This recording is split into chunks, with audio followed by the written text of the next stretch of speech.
এই সরকার অনেকটাই কেন যেন মানে কচ্ছপের গতিতে আগাচ্ছে। বাজারের বিষয়টা হলো একটা রিজিম যখন চলে আর সেই রিজিমটা চলার পর ওটার ধাক্কা থাকে প্রায় তার অর্ধ সময়। দীর্ঘ 17টি বছর আওয়ামী লীগ দীর্ঘ সময় ক্ষমতায় ছিল, তারা একটা রিজিম চালু করে গেছে, একটা সিন্ডিকেট চালু করে গেছে।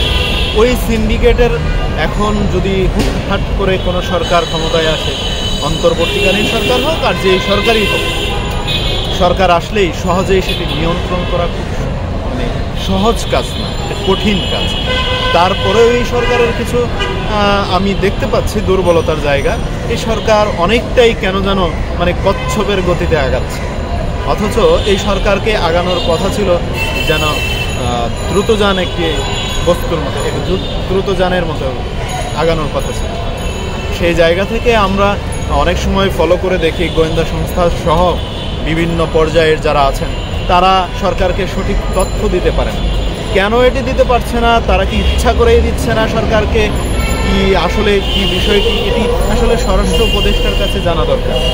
আর বিশেষ কথা হলো বাজার নিয়ন্ত্রণ করতে গেলে এত সহজ নয় যে হুটহাট করে আমরা চাইলাম আর বাজার নিয়ন্ত্রণ হয়ে গেল।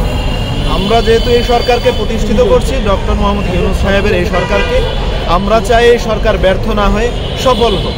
ব্যর্থ সরকার হলে এই ব্যর্থতা আমাদেরকেও নিতে হবে, যেহেতু এই সরকারকে আন্দোলনের মধ্য দিয়ে আমরাই প্রতিষ্ঠা করেছি। তাই এই সরকার যেন সাকসেস হয়, আমরা যারা দেশের নাগরিক আছি, ছাত্র সমাজ আছে, আমরা যারা পলিটিক্যাল পার্সন আছি, আমরা সর্বশক্তি দিয়ে আমরা এই সরকারকে মানে শক্তিশালী করে আমরা চাই সামনে তাদের একটা সাকসেস আসুক, একটি সুষ্ঠু নির্বাচন হোক, তার মধ্য দিয়ে একটি নির্বাচিত সরকারের কাছে ক্ষমতা হস্তান্তর করুক। এর মাঝখানে এই যে এখন শীতের মৌসুম চলছে, এখন নতুন নতুন অনেক সবজি বাজারে আসছে, কৃষক ভাইরা তাদের সঠিক মূল্য পাচ্ছে না, তারা কম দামে সেখান থেকে সেল করছে। বিশেষ করে মাঝখানে যে একটা অংশ আছে, বিশাল একটা সিন্ডিকেটের অংশ আছে। গত 2 দিন আগে আমরা দেখতে পেলাম ঢাকার একটা জায়গায় অভিযান চালালেন মুরগিতে, ব্রয়লার মুরগিতে। তো এরকম অভিযান আসলে হুটহাট করে একটা দুটো চালালে হবে না, ধারাবাহিকভাবে আমি সরকারকে পরামর্শ দিচ্ছি, ধারাবাহিকভাবে আপনাদের এই কাজটা কন্টিনিউ করতে হবে।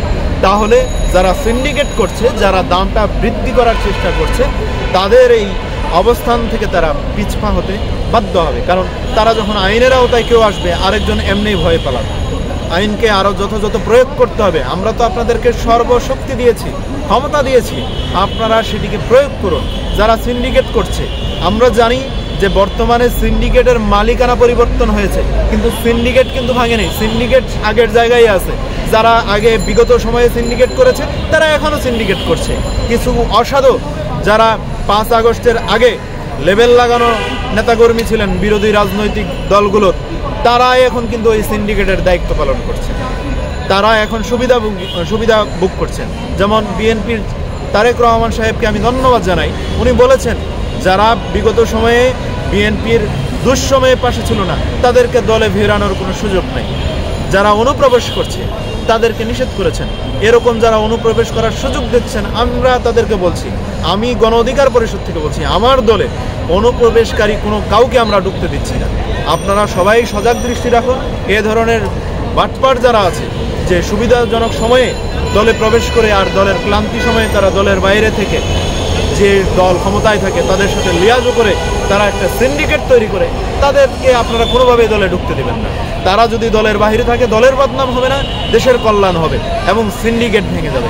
সিন্ডিকেট ভেঙে গেলে এদেশের মানুষ শান্তিতে বসবাস করতে পারবে, দুবেলা দুমুঠো শান্ত মতে একটু স্বস্তিতে খাবার খেতে পারবে। দেশের জনগণের খুব একটা বেশি বিলাসিতা চাওয়া নাই, হয়তো শাকসবজি আর ভর্তাবাজি ডাউল দিয়ে হয়তো 3 বেলা খেতে চায়, এর থেকে বেশি না। তারা মাসে 1 দিন গরুর মাংস খেলেই যথেষ্ট, সপ্তাহে 1 দিন মুরগি খেলেই তাদের যথেষ্ট, সপ্তাহে 1 দিন তারা মাছ খাইলেই তাদের কাছে যথেষ্ট মনে হয়। এর থেকে বেশি এদেশের জনগণ চায় না।